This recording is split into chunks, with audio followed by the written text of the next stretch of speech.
Secretos de la Segunda Guerra Mundial.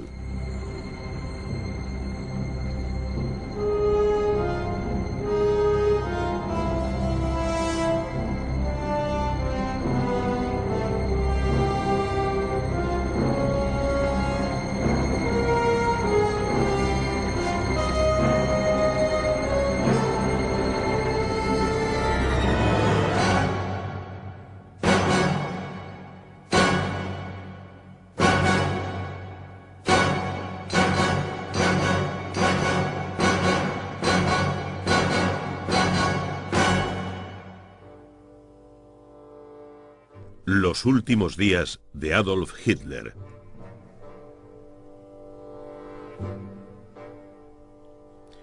Adolf Hitler, el peor genio del mal del siglo XX, el caudillo y criminal de guerra que pereció por su propia mano el 30 de abril de 1945. ¿Es este su cuerpo? Desde la muerte de Hitler, un misterio ha rodeado los últimos momentos de su vida y el lugar que alberga su cadáver.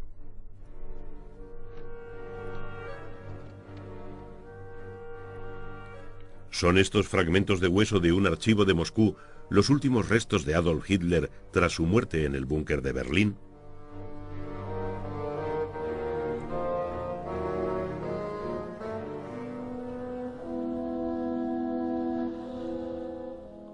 Hoy, la Puerta de Brandenburgo preside un Berlín reunificado.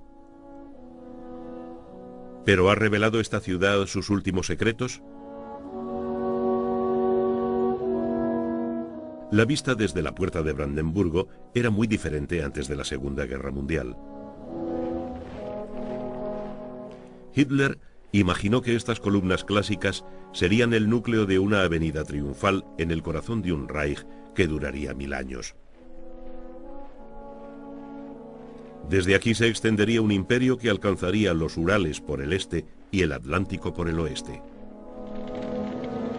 Pero desde el este y el oeste habían llegado los conquistadores. A finales de abril de 1945, las llamas de la derrota lamían la Puerta de Brandenburgo. El Reich, que debía durar 1000 años, se había acabado en 13.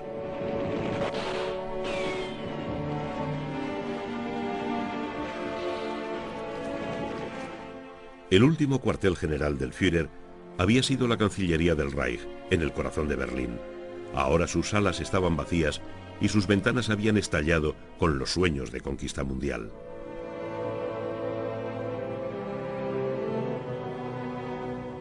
Estas maquetas, creadas por Albert Speer, el arquitecto de Hitler y ministro de armamento durante la guerra, eran todo lo que el Führer podía ver de la capital que habría que reconstruir después de la victoria. Eran proyecciones colosales de los garabatos de Hitler en sus tiempos de fracasado estudiante de arte, muestras de su política de dominación carentes de toda proporción humana.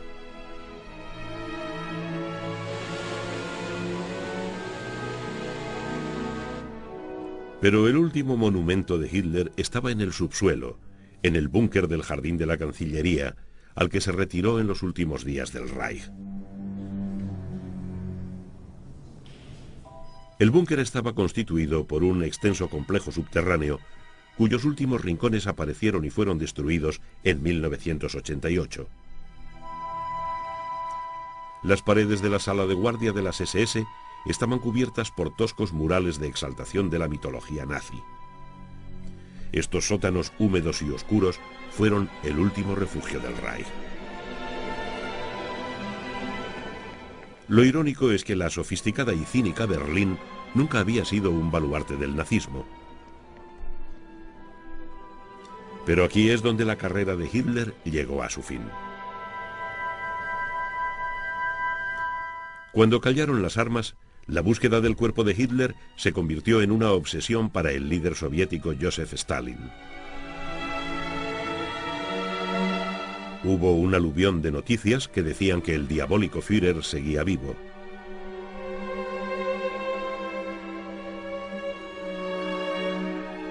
La gente había vivido tanto tiempo bajo la amenaza de Hitler que sus vidas estaban marcadas por su terrorífica presencia.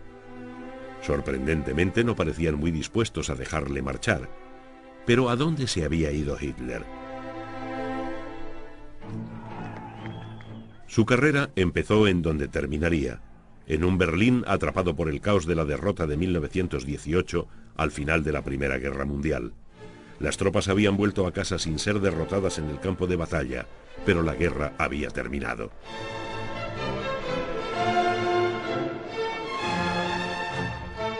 Adolf Hitler siempre se había mantenido al margen de sus compañeros.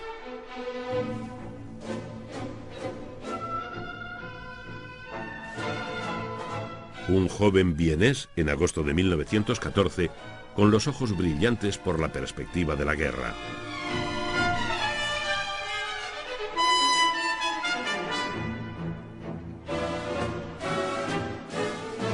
Cabo, en el frente occidental, 2 veces herido por gas y condecorado con la Cruz de Hierro de primera clase. Agitador de taberna a principios de los años 20 y líder del incipiente partido nazi. Líder de Alemania, el hombre providencial, convencido de que su tarea era vengar la derrota de 1918 y convertir a Alemania en una potencia mundial. El partido nazi nació de la amargura, el desorden y la inflación. Tras el fracaso del golpe de Múnich en 1923, Hitler siguió un camino constitucional hacia el poder. Pero su retórica estaba llena de violencia y odio. El desprecio de Hitler por la democracia era evidente. Sería la fuerza lo que propulsaría la maquinaria del Estado que iba a heredar. En 1933, la Cancillería de una Alemania destrozada por la crisis económica y los políticos maniobreros cayó en sus manos.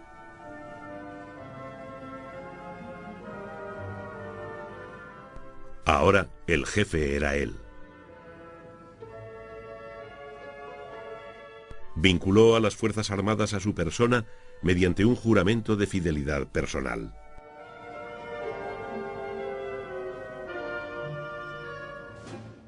Hitler era ya dictador de Alemania. Para la mayoría de los alemanes, el régimen nazi significaba la recuperación del orgullo nacional tras las humillaciones sufridas desde 1918. El talento de Hitler consistió en explotar esta combinación de resentimiento y de anhelo de recuperación. Bajo el mando de Heinrich Himmler, el guardaespaldas personal de Hitler, las SS se convirtieron en un Estado dentro del Estado. Eran los abanderados del nazismo. Pronto se convertirían en el azote de Alemania. Y se convirtieron en el azote de la Europa ocupada. El racismo era un pilar de la filosofía nazi. La persecución de los judíos fue el primer paso en el camino hacia los campos de exterminio de Auschwitz, Treblinka y Majdanek. Unas manifestaciones de espantosa simetría mostraban la unidad nacional, la fuerza de voluntad y el creciente poder militar. Daban a Hitler una plataforma desde la que podía exaltar las pasiones que había fomentado en los alemanes.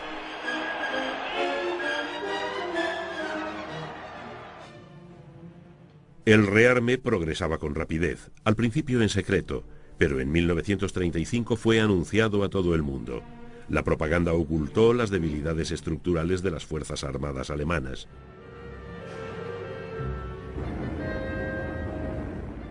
Para los líderes de las democracias, aún marcados por los recuerdos de las trincheras, representaban una tremenda amenaza. Hitler explotó este sentimiento para conseguir sus primeras victorias incruentas. En marzo de 1936, en contra de la opinión de sus generales, ocupó la Renania desmilitarizada.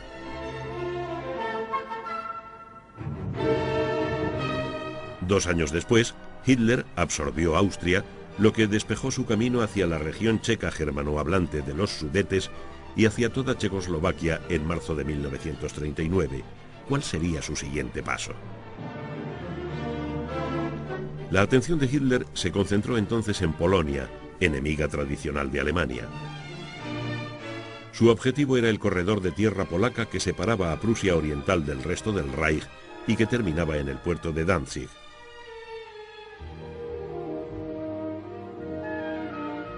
En esta ciudad vivían bastantes alemanes dominados por el partido nazi local, lo que la convertía en fuente de una creciente tensión entre Polonia y Alemania.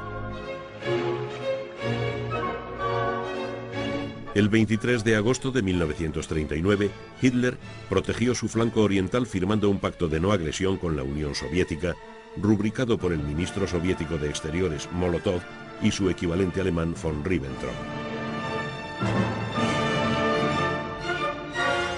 La suerte estaba echada.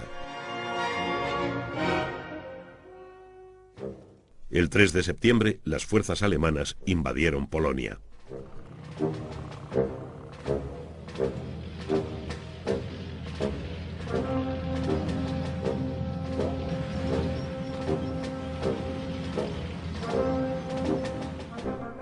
Polonia cayó al cabo de una campaña de apenas 6 semanas. Eran tiempos de Blitzkrieg, cuando la combinación alemana de fuerza aérea y blindados arrollaba a unos enemigos impotentes ante la velocidad y la ferocidad de la guerra moderna.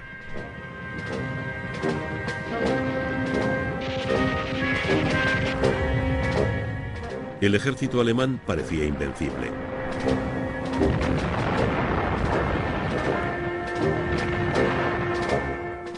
A mediados del verano de 1940, Hitler dominaba la mayor parte de Europa occidental gracias a sus conquistas o a su alianza con la Italia de Benito Mussolini. En abril de 1941, Hitler reforzó su flanco meridional de los Balcanes con otra campaña relámpago. Yugoslavia y Grecia fueron arrolladas en 2 semanas.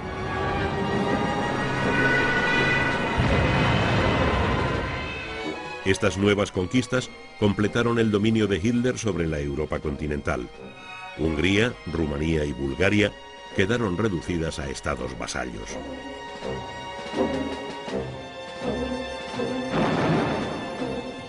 Pero del otro lado del Canal de la Mancha, los británicos y su primer ministro Winston Churchill seguían desafiándole. Pero la vital línea de suministros del Atlántico se veía cada vez más amenazada por las jaurías de submarinos. Si estos podían aislar a los británicos de sus fuentes americanas de alimentos, materias primas y municiones, les obligarían a rendirse.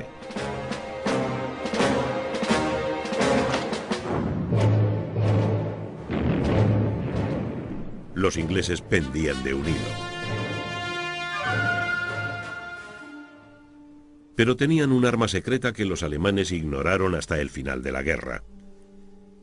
En la Escuela Oficial de Codificación de Bletchley Park, los criptógrafos británicos habían descifrado los códigos militares alemanes creados con la máquina Enigma.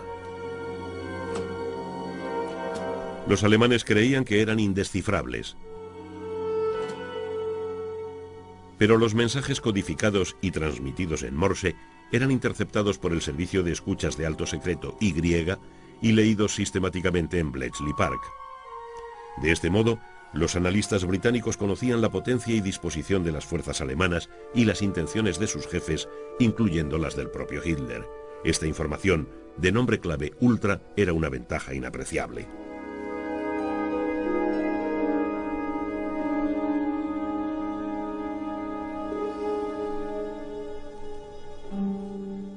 De momento, los británicos no podían atacar la Europa continental. El mapa de la sala de inteligencia de Bletchley Park reflejaba la hegemonía alemana. Pero en la lucha por la supervivencia en el Atlántico y en la evaluación de los planes bélicos de Hitler, Ultra fue un elemento esencial. Sin su información, el imperio de Hitler podría haber durado varios años más.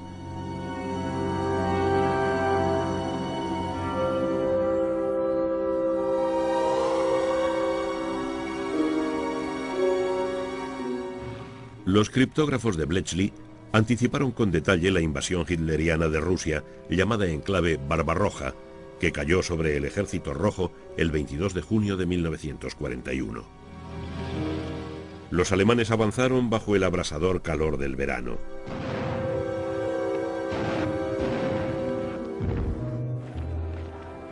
Millones de soldados rusos resultaron copados y capturados. Pero en octubre, las primeras nieves frenaron la Operación Barbarroja.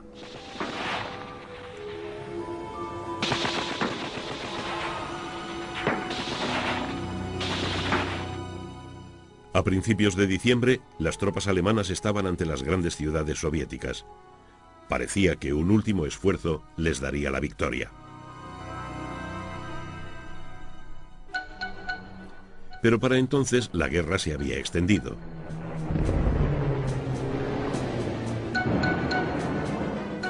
El 7 de diciembre de 1941, Japón había atacado la base naval americana de Pearl Harbor, en Hawái.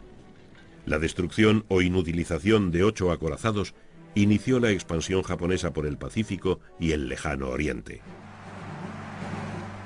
4 días después, Hitler cometía un error estratégico fundamental al declarar la guerra a los Estados Unidos. Había sembrado vientos. Alemania cosecharía tempestades.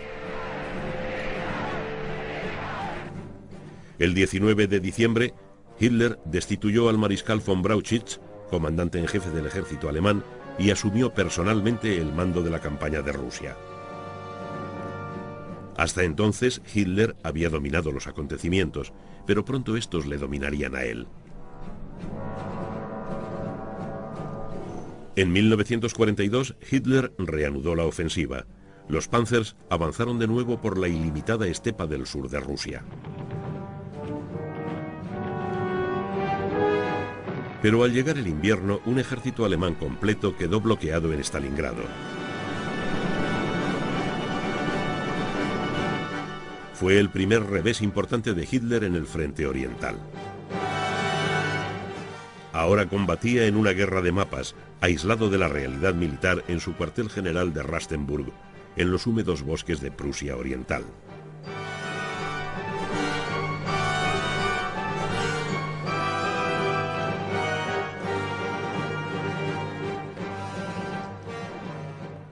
Aquí, donde solo quedan restos de cemento, se perdió la guerra.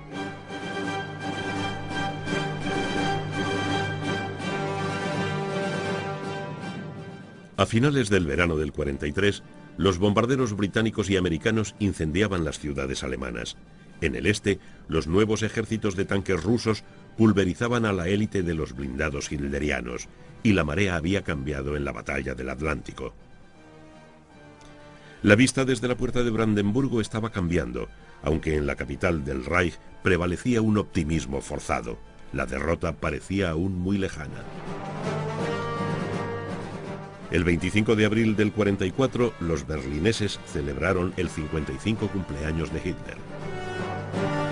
Los montones de escombros del centro de la ciudad sostenían banderitas con la esvástica y las pancartas proclamaban: «Nuestras paredes están rotas, nuestros corazones no». Pero 3 meses más tarde, los ejércitos aliados invadían Normandía.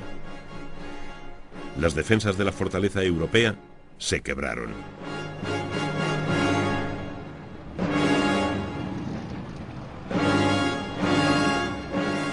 El pueblo les arrojaba flores, pero quedaba mucho por luchar a medida que los aliados se aproximaban a las fronteras del Reich.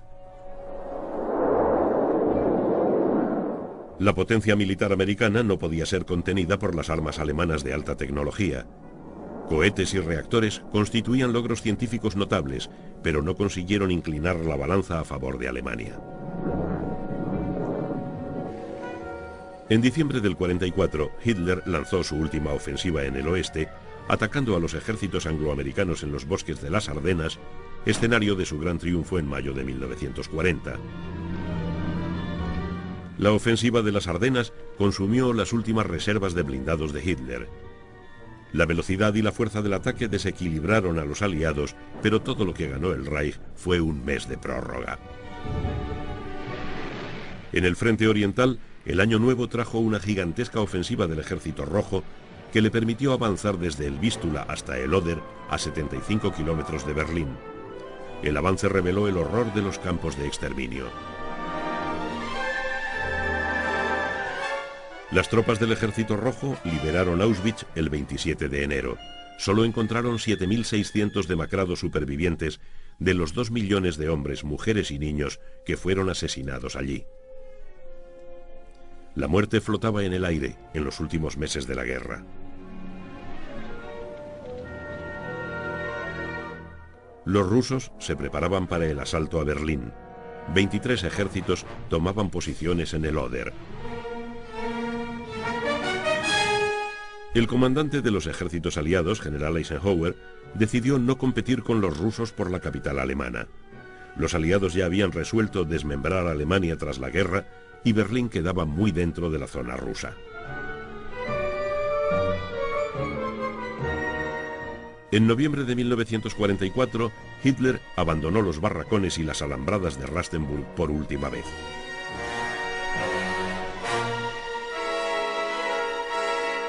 Regresó a Berlín el 16 de enero. Al principio Hitler decidió residir en la Cancillería, cuyas salas de mármol habían sido testigos de los días de gloria del Tercer Reich. Aunque poca gloria quedaba, sus ventanas entabladas daban a un paisaje arrasado y plagado de escombros. Pronto, la intensidad de los bombardeos aliados obligaron a Hitler y a su guardia de SS a huir bajo tierra, al refugio diseñado por Albert Speer bajo el jardín de la Cancillería. Construido a 16 metros de la superficie, ese búnker fue el cuartel general número 13 y el último de Hitler. Todos los que visitaron el búnker quedaron con una indeleble impresión de ambiente sofocante, impregnado de miedo e histeria contenida. Uno de los guardias SS lo comparó con quedarse atrapado en un submarino de cemento. Por las noches reinaba un silencio mortal, solo roto por el zumbido del generador. La mala ventilación lo convertía en un lugar sofocante o frío y húmedo. Por todas partes se extendía el tufo a botas pestilentes, a uniformes sudados y a desinfectante.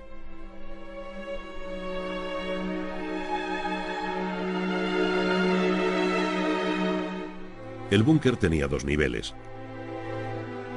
En el superior estaban las cocinas y los cuartos destinados al servicio.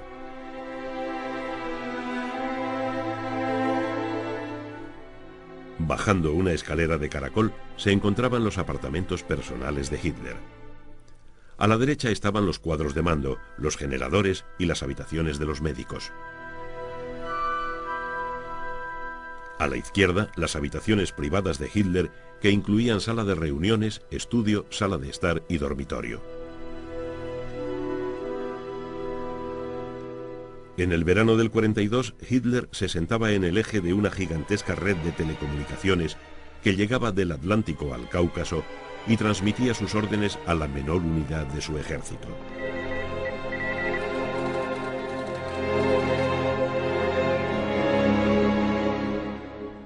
Ahora sus contactos con el mundo exterior se habían reducido a poco más de lo asumible por una centralita de pensión. Físicamente el aspecto del Führer era espantoso, como el de un hombre recién salido de la tumba. Tenía un aspecto extraviado por los medicamentos y su brazo izquierdo temblaba sin cesar por el Parkinson. Había ordenado transformar Berlín en una fortaleza, su último gran sueño. En el centro del último y desesperado anillo defensivo de la ciudad, de nombre clave Ciudadela, se alzaban 4 torres de defensa antiaérea, construcciones de cemento resistentes a las bombas y a la artillería. La mayor, en el Zoo de Berlín, contaba con una guarnición de 100 hombres y un hospital, y sus niveles inferiores protegían a 15.000 civiles de las incursiones aéreas. Esas torres solo daban una ilusión de seguridad. Se necesitaban al menos 200.000 hombres bien entrenados y pertrechados para defender Berlín. Pero solo quedaba una mezcla de unidades regulares desbaratadas, policías, juventudes hitlerianas y reclutas del Volkssturm, la milicia territorial. Ancianos y niños marchaban al frente, mientras los civiles levantaban barricadas improvisadas. El domingo 15 de abril, Eva Braun, la amante de Hitler desde 1932, se reunió con él en el búnker. Eva Braun era un personaje tan desconocido para los alemanes como para el resto del mundo. Era una belleza rubia de cabeza hueca, obsesionada por el cine romántico y las novelas baratas, que había pasado la mayor parte de la guerra en Berchtesgaden, el refugio de montaña del Führer en los Alpes bávaros. pero demostrando mayor lealtad que muchos de los secuaces de Hitler, fue a reunirse con él en Berlín. Eva vivió un mes en la Cancillería y luego se trasladó al búnker. Al verla llegar, las SS comprendieron que aquello era el fin. La llamaron el Ángel de la Muerte. También reclamó su sitio al lado de Hitler Joseph Goebbels, su jefe de propaganda y durante muchos años Gauleiter de Berlín. Goebbels no había perdido su talento. Se encargó de organizar la caída del Tercer Reich como si fuera una gran ópera de presupuesto ilimitado. Nunca muy lejos de Hitler se hallaba por el búnker la siniestra figura de Martin Bormann, secretario de Hitler. Controlaba el acceso al Führer y había sido testigo en el matrimonio de la hermana de Eva Braun con Hermann Fegelein, joven oficial de las SS. Bormann era odiado por todos y sabía que su salida del búnker significaba el fin de su poder. El 22 de abril volaba hacia Berlín una extraña pareja. Un avión Fischler Storch aterrizó con Hannah Reitz, piloto de pruebas y nazi fanática, y el malherido general Robert Ritter von Gremm.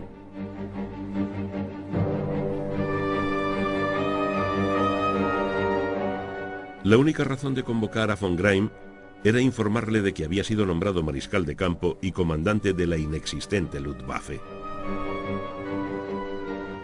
El comandante de la Fuerza Aérea de Hitler y su copiloto se encontraron atrapados bajo las ruinas de Berlín. La irrespirable claustrofobia del búnker era el siniestro reflejo final del artificio y del aislamiento de la propia vida de Hitler. La luz de las bombillas mezclaba el día con la noche. La última reunión militar solía terminar a las 6 de la madrugada. A continuación, Hitler se hundía exhausto en un sofá a engullir pasteles.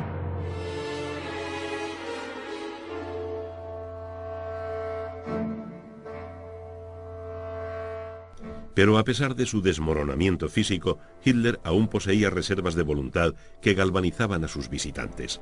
Solo Albert Speer mostró el distanciamiento suficiente para plantearse acabar con esa tenebrosa comedia introduciendo gas venenoso por el sistema de ventilación. Visiblemente ausentes del búnker se hallaban el lugarteniente del Führer, Hermann Göring, y el jefe de las SS, Heinrich Himmler. La última vez que se reunieron con él fue con ocasión de la melancólica fiesta celebrada el 20 de abril por su 56 cumpleaños.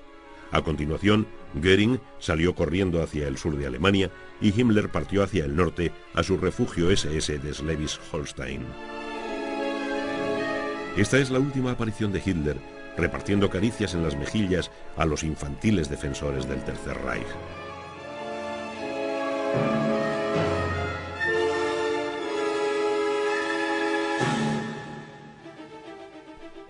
A estas alturas de la guerra, el personal del servicio de descodificación de Bletchley Park había aumentado hasta las 12.000 personas.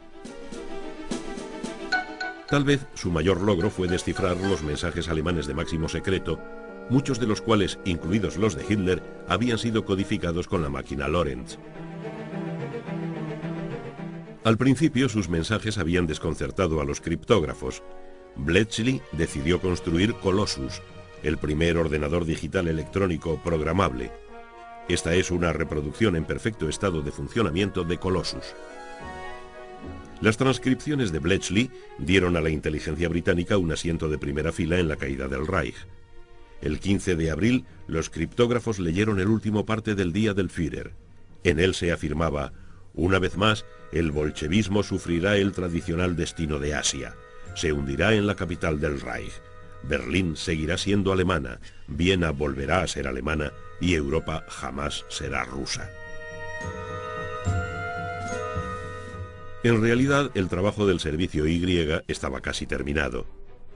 Al día siguiente, el 16 de abril de 1945, el Ejército Rojo iniciaba el asalto a Berlín.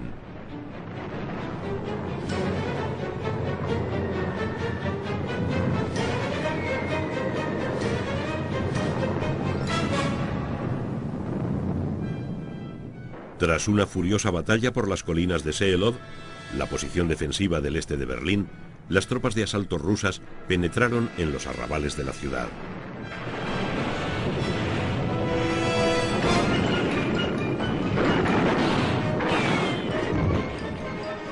Los berlineses se prepararon para el final.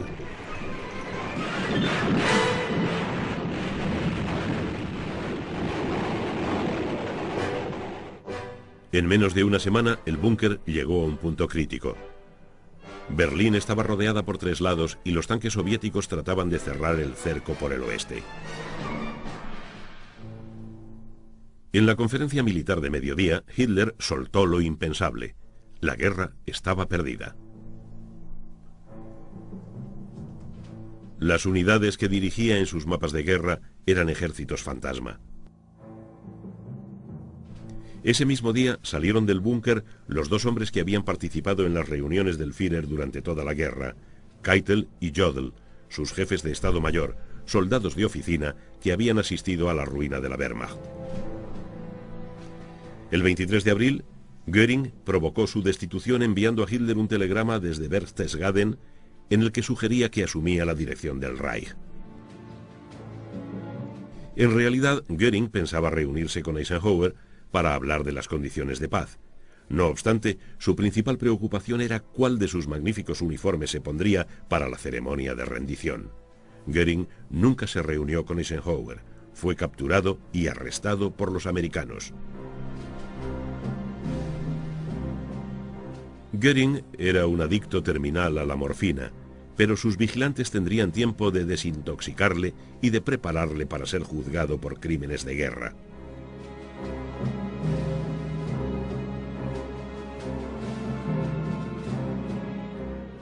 Mientras se desarrollaba esta pantomima, el pueblo de Berlín se preparaba para la lucha callejera.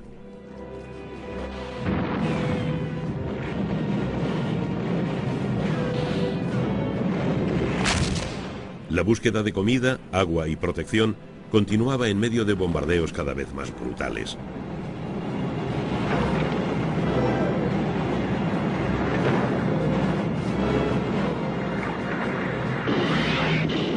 Por la noche, Berlín parecía una de las pinturas del infierno más espeluznantes del maestro medieval Jerónimo Bosco. Un caos de edificios incendiados, gente corriendo y sombras gigantescas. De pronto, un silencio sobrecogedor se abatía sobre la ciudad reventada antes de la siguiente ola de bombas.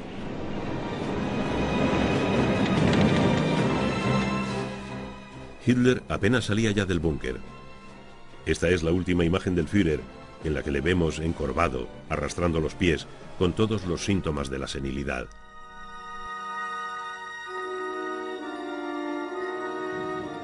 La última esperanza de Hitler era el 12º ejército del general Benck, al oeste de Berlín. Keitel llegó al cuartel general de Benck enarbolando su bastón de mariscal y apremiándole para que liberara la ciudad. Muy sensatamente, Benck decidió no moverse. Al mismo tiempo, el mariscal Zhukov, el estratega de Stalin y comandante del primer frente bielorruso, concluía sus planes para la última fase de la batalla de Berlín.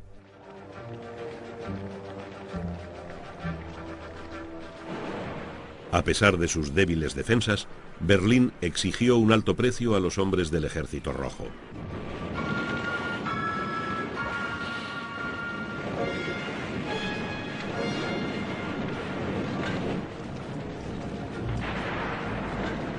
En la conquista de la ciudad, los rusos perdieron 300.000 hombres entre muertos, heridos y desaparecidos.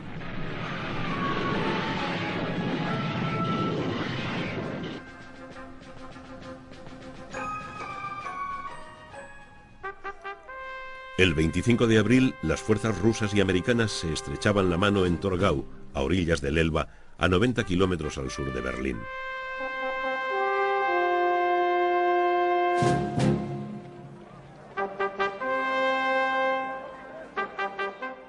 Se inició aquí una breve temporada de camaradería antes de que la Guerra Fría rompiera la alianza entre la Unión Soviética y los Estados Unidos.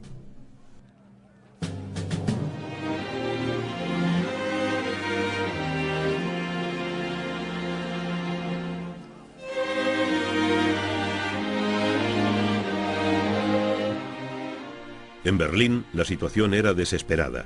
Las redes de agua y de transporte estaban paralizadas. Quedaban alimentos para menos de 3 días. Los berlineses se agazapaban en los sótanos, mientras pelotones de las SS recorrían las calles fusilando o ahorcando a todo el que tomaban por un desertor, herido o no.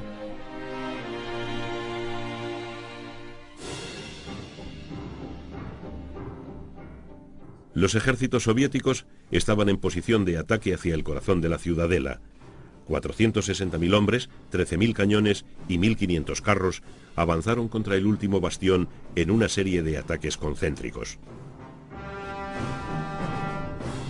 Los sótanos se convirtieron en pobres refugios cuando los rusos flanquearon las defensas callejeras de la ciudadela, abriéndose paso a través de jardines, edificios y subterráneos, demoliendo paredes y dejando tras ellos un rastro de destrucción y violencia. La desconcertada población se sometió espantada a esa mezcla rusa de salvajismo e inesperada generosidad.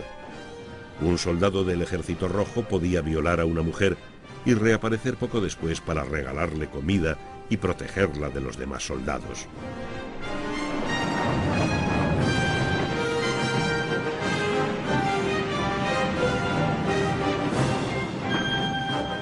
Los aturdidos jóvenes hitlerianos fueron desarmados y enviados a casa con un par de bofetadas.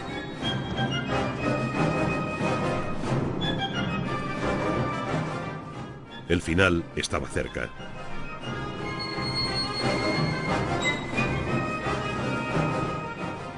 El 28 de abril, Hitler recibió la noticia de que Heinrich Himmler, su lugarteniente más fiel desde los primeros días del partido, había intentado negociar la rendición con los aliados.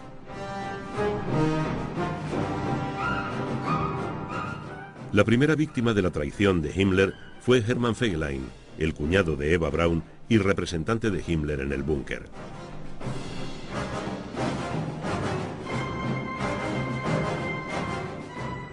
Fegelein había huido de ese manicomio y había conseguido atravesar las arrasadas calles de Berlín hasta el piso de su amante, de donde fue arrastrado con los bolsillos llenos de dinero y joyas para ser fusilado. Eva Braun había perdido un cuñado, pero pronto ganaría un marido. En la madrugada del 29 de abril, mientras se combatía rabiosamente en el Reichstag, Hitler se casó con su amante. Sería uno de los matrimonios de guerra más cortos, pero más célebres. Tras la boda, hubo una recepción en los apartamentos de Hitler. Valientemente, Eva trató de levantar los ánimos. A menos de 200 metros del búnker, el Ejército Rojo oficiaba el último responso del Tercer Reich.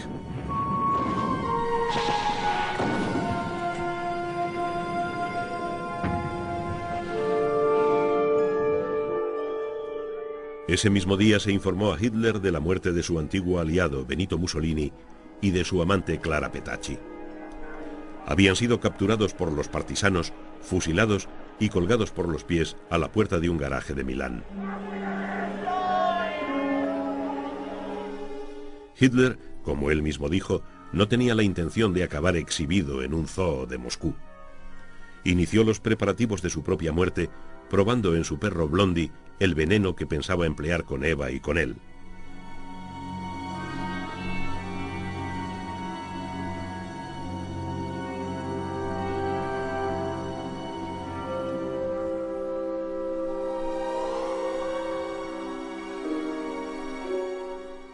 Hasta el final, rechazó todos los requerimientos para retirarse de Berlín a un último reducto nazi en las montañas de Baviera.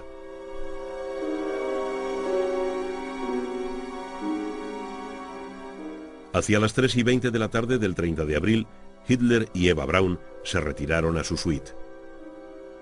Eva llevaba el vestido favorito del Führer, negro con rosas a ambos lados del escote.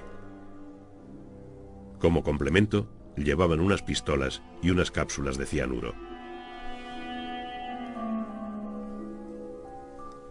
Las pesadas puertas se cerraron tras ellos.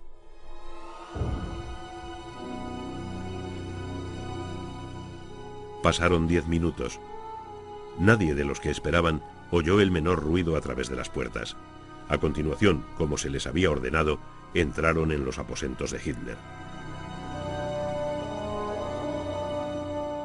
El cuerpo de Eva yacía en el sofá. Se había tragado una cápsula de cianuro. Hitler se había disparado en la sien al tiempo que tomaba el veneno. Su sangre había manchado la alfombra. Envolvieron los dos cadáveres en mantas y los subieron al jardín. Hitler pesaba unos 78 kilos, por lo que fue difícil llevarlo por la estrecha escalera. El ayuda de cámara de Hitler, Heinz Linge, recordaba estos acontecimientos en 1960.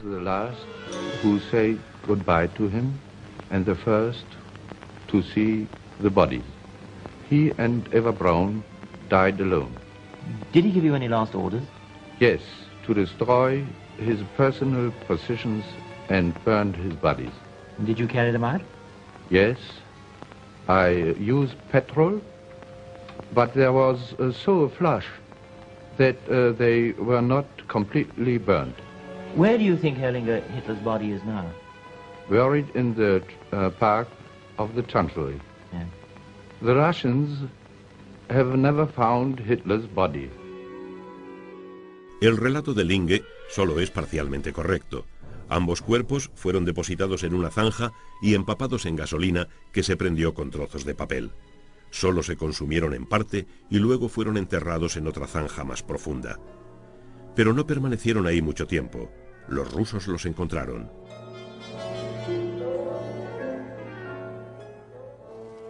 La lucha continuaba mientras Adolf Hitler se enfrentaba a su infrawagneriano final. La bandera roja no ondeó en la cima del Reichstag hasta la medianoche del día 30.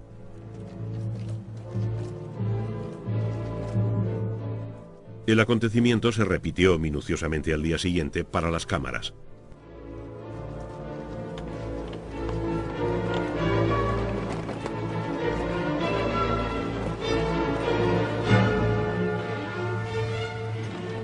Entusiasmo del ejército rojo victorioso. Desesperación entre los supervivientes del búnker que habían formado grupos para huir después del suicidio de Hitler. Y consternación entre el pueblo alemán que escuchaba el noticiario informando de la muerte de Hitler.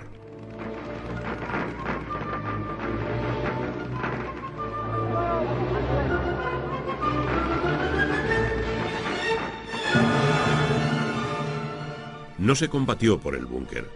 Los primeros rusos que entraron en él en la madrugada del 2 de mayo eran miembros femeninos del cuerpo médico del Ejército Rojo. Entre los despojos de guerra que reunieron se encontraban unos cuantos sujetadores de encaje de Eva Braun.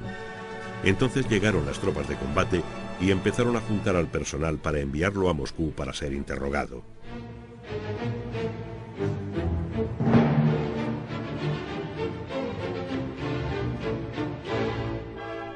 Zhukov tenía ahora entre manos una tarea urgente: entregar a su jefe, Joseph Stalin, el cuerpo de Adolf Hitler.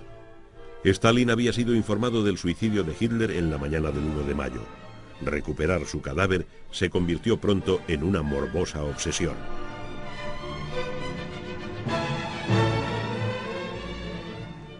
Mientras Zhukov recorría la Cancillería en ruinas, el Ejército Rojo abandonaba la búsqueda, que pasaba a ser competencia de la NKVD, la policía secreta rusa. Además de siniestra, la NKVD era inepta, por lo que se produjo una serie de accidentes en el caos de escombros de la Cancillería. 5 equipos de búsqueda se pusieron a trabajar.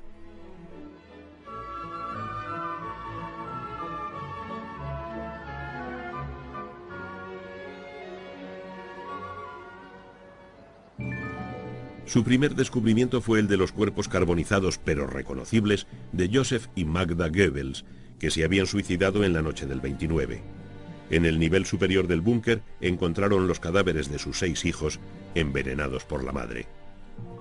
Al día siguiente, los rusos tropezaron con un extraño hallazgo: un doble de Hitler flotando en una cisterna. El doble fue identificado como Hitler, pero la NKVD no estaba convencida. Ese hombre llevaba calcetines zurcidos. ¿Quién era ese doble y cómo encontró la muerte sigue siendo un misterio?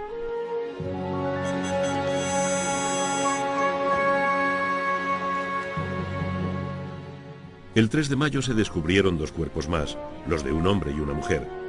Pero hasta 2 días más tarde no se comprendió el verdadero alcance del hallazgo.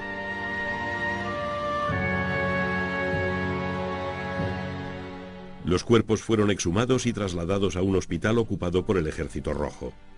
El 8 de mayo, día de la victoria, se hizo una autopsia y el cuerpo de Hitler fue identificado tras un preciso interrogatorio a 2 dentistas que en 1944 le pusieron un puente en las muelas.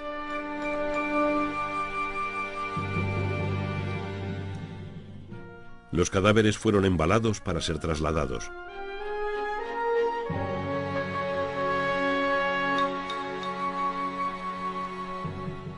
Esta vez la carretera llevaba a Magdeburgo, en plena zona de ocupación rusa, que más tarde se convertiría en la Alemania Oriental.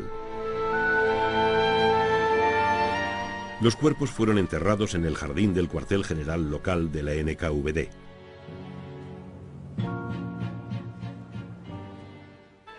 Para Zhukov, el misterio estaba resuelto. A mediados de mayo, varios altos oficiales británicos y americanos habían sido discretamente informados de la muerte de Hitler en el búnker. Pero entonces Zhukov empezó a cambiar de tono.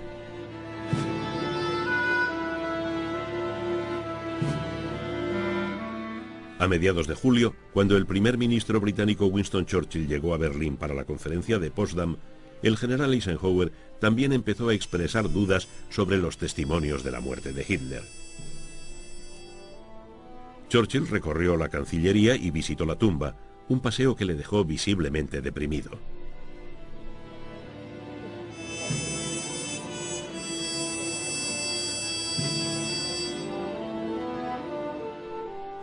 Pero era Stalin, tratando de ignorar las sólidas pruebas de la muerte de Hitler, el causante del embrollo para propagar el rumor de que su viejo enemigo seguía vivo. Aquello no relajó el ambiente de la conferencia de Potsdam.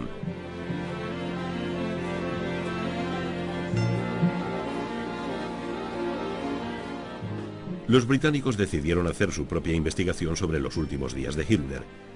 Se encargó la tarea a un joven catedrático de Oxford, Hugh Trevor Roper, oficial de inteligencia. En noviembre de 1945, Trevor Roper esbozó en una conferencia de prensa lo que se convirtió luego en la versión oficial: el matrimonio, el doble suicidio y la incineración en el jardín. El informe se convirtió en libro, uno de los miles que se escribieron después sobre Hitler. El Führer obtuvo una vida literaria después de la muerte. En los inmediatos años de la posguerra siguieron circulando rumores de que Hitler estaba vivo. Olvidaban el hecho de que en cualquier caso el Parkinson lo habría paralizado muy pronto y habría acelerado su fin.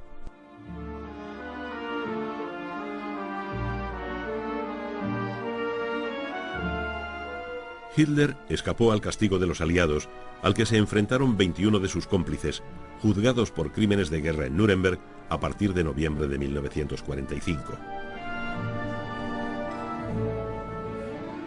Göring estaba allí, una sombra de lo que había sido, pero limpio de drogas.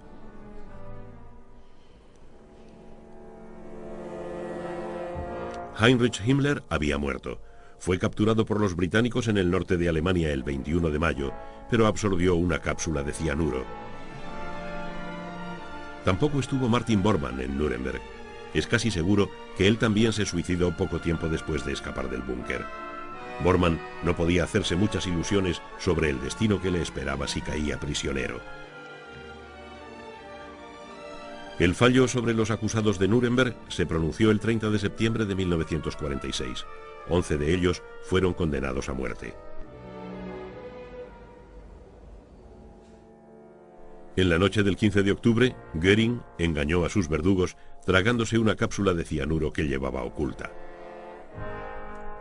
Al día siguiente, los demás subieron al patíbulo.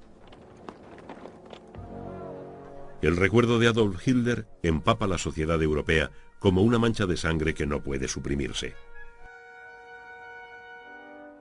Su cuerpo y el de Eva Braun fueron entregados a las llamas una vez más. Desenterrados de su anónima tumba en 1970, fueron incinerados.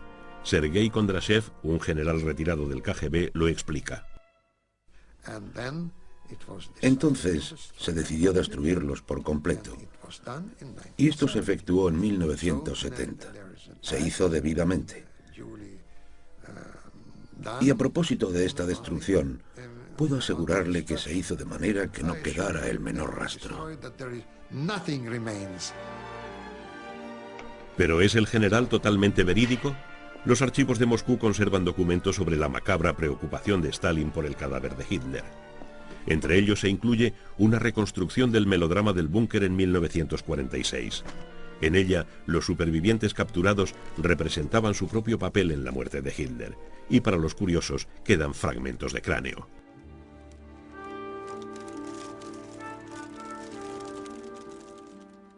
Uno de ellos presenta un orificio de bala en la sien.